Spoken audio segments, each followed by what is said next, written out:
Washington when President Trump met with Turkey's President, Recep Tayyip Erdogan, at the United Nations last September. He embraced him as a friend and declared, "We're as close as we've ever been." 5 months later, Turkey is waging an all-out assault against Syrian Kurds, America's closest allies in the war against the Islamic State. The Turkish offensive carried out over the protests of the United States but with the apparent assent of Russia, marks a perilous new phase in relations between two NATO allies, bringing their interests into direct conflict on the battlefield. It lays bare how much leverage the United States has lost in Syria, where its single-minded focus has been on vanquishing Islamist militants. As Turkish troops advanced Monday in the Kurdish town of Afrin, in northwest Syria, the White House warned Turkey not to take its eye off the campaign against the Islamic State. But it stopped short of rebuking Turkey and acknowledged its security concerns about the Kurds, whom Turkey considers terrorists and a threat to its territorial sovereignty. The inherent conflict of the United States using the Kurds as its on-the-ground partner in fighting the Islamic State could be overlooked as long as that group remained a threat. But with the militants now in retreat, the White House is groping for a way to maintain relations with the Kurdish fighters without further alienating the Turks. The Trump administration's response has been to help the Kurds build a border security force in northeast Syria, ostensibly to guard against the resurgence of the Islamic State. But that has only antagonized the Turks, who view it as a staging ground for a future insurgency against their homeland. The U.S. has tried to walk a very fine line in Syria, said Ali Salfan, a former FBI counterterrorism agent who is now chairman of the Salfan Group. But, he said, as the battlefield shrinks in Syria, the line has become near impossible to maintain. Mr. Salfan said the United States would likely have to either dramatically scale back its support of the Kurdish rebels, which would be seen as yet another U.S. betrayal of the few groups that have consistently supported and helped the U.S. in Syria and Iraq, or risk indirect and even direct conflict with Turkey, a fellow NATO member. The administration tried to stave off either of those scenarios with carefully worded statements by Secretary of State Rex W. Tillerson, Secretary of Defense Jim Mattis, and the White House Press Secretary, Sarah Huckabee Sanders.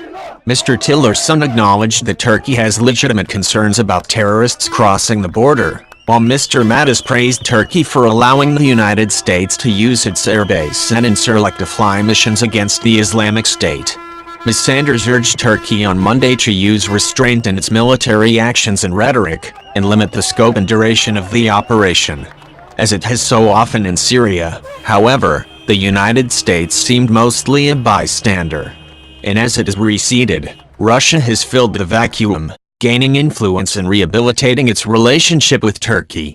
It is widely assumed in Ankara that the Turkish government received a green light from Russia to launch the attack, even as Russian officials denied it. Mr. Erdogan said Monday that Turkey had an agreement with Russia on the operation. Russia is managing the tempo of this operation, said Metin Gürkan, a security analyst and columnist for Al Monitor. Turkey's senior security officials had visited Moscow the day before it began. Though Turkish forces, together with fighters of the Free Syrian Army, captured high ground in 3 villages near Afrin on Monday, military analysts said the campaign was dependent on Russia's agreement to open up the airspace to Turkish jets. Russia controls Syrian airspace in the region west of the Euphrates River, which includes Afrin, while the United States controls the skies east of the Euphrates. For Mr.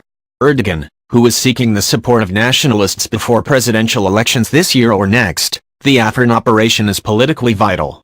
He has criticized the United States over its support of the Syrian Kurd militias, which he says are allied with the outlawed PKK, a Kurdish militant group that has been waging a separatist struggle in Turkey for the last 3 decades.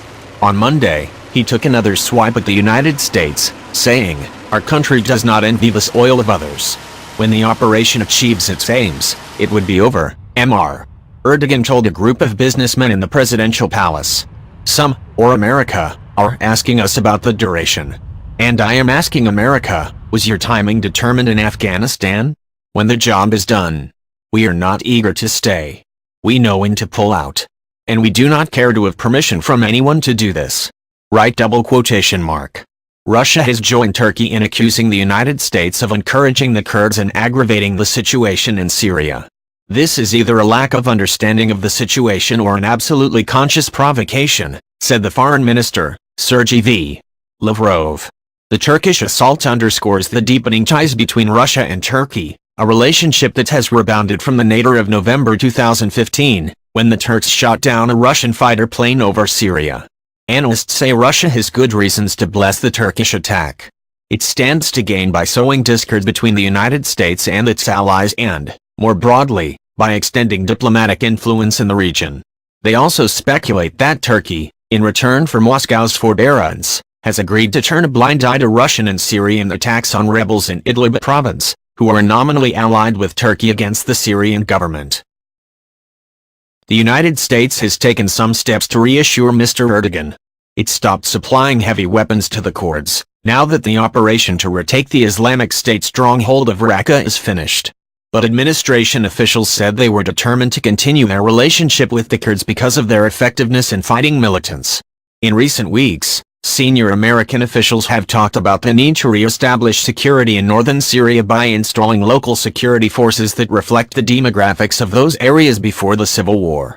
That would require the return of tens of thousands of Arabs who fled Syria during the fighting. Mr. Tillerson outlined the strategy in a speech last week in which he said the United States would keep troops in Syria for the foreseeable future. We cannot allow history to repeat itself in Syria, he said. ISIS presently has one foot in the grave, and by maintaining an American military presence in Syria until the full and complete defeat of ISIS is achieved, it will soon have two. Critics, however, questioned whether the administration had the diplomatic muscle, political commitment or military staying power to put that strategy into effect. Even now, some noted, many of its statements are still narrowly focused on the fight against the Islamic State and do not take account of the common interest Turkey and the United States have in resisting Russia, Iran and the Syrian government of Bashar al-Assad.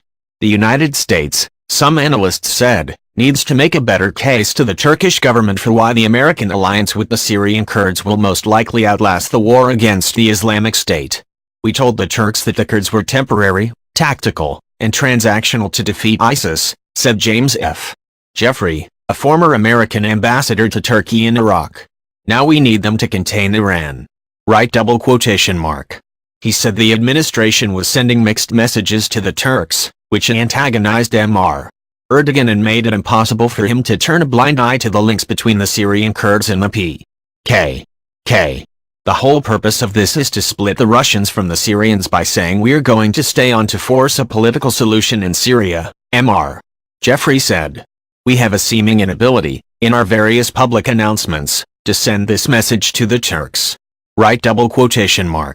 So far, the Turkish operations have been limited at two targets around Afrin, which lies about 25 miles north of Aleppo and about 75 miles from the main Kurdish areas east of the Euphrates River.